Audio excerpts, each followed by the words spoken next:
Не секрет, что свежая продукция из родного края способствует заживанию ран и восстановлению организма. Именно поэтому семья волонтеров Светланы и Владислава Диадоровых за 3 года доставили 16 тонн местных продукции бойцам-соотечественникам госпиталя.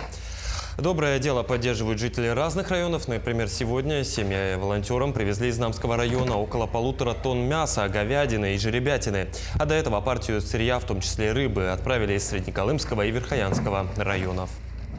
Оставляем самолетом. Это самый большой груз был у нас тонна 200. Это очень, как сказать, физическая нагрузка была для нас очень большая. И там погрузочные работы тоже трудные были. Поэтому самый оптимальный вариант это до Москвы и до Санкт-Петербурга это 700 и 600 килограмм. Вот оптимальная самая такая. Воспользуясь моментом, хочу сказать, что систематизировать работу по приобретению билетов конкретно по заявке посредством Москвы и посредством Санкт-Петербурга.